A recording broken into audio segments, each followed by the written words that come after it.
yan, samahan ako sa ako na Adilim Balay. So, papasok tayo ng work ngayon. And yeah, magko-commute lang ako. So, ayun, sana hindi ako mag-eat ngayon kasi kumain pa ako sa bahay bago ako nakalis. Hoping talaga na makarating ako on time. Kailangan ko pa maglakad hanggang doon sa dulo. Ayan, kailangan ko pa maglakad kasi nga, nagko-commute. Actually, always na talaga ako nagko-commute ever since. Kailan ba ako hindi nagko-commute?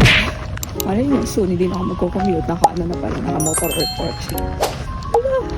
Okay. Pero yung pinag-iisipan ko doon, parang naisip ko yun kung ibebenta ko ba yung cellphone ko dati. Kasi hindi ko naman siya ginagamit masyado ngayon. Baka kasi sa susunod gamitin ko siya, biglang may nakikilaan pala ako. Yun, iniisip ko. Ayun, depende na lang din.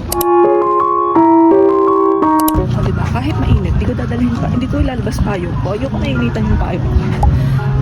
Diyos ko, kabago-bago ng payong ko, ayoko gamitin.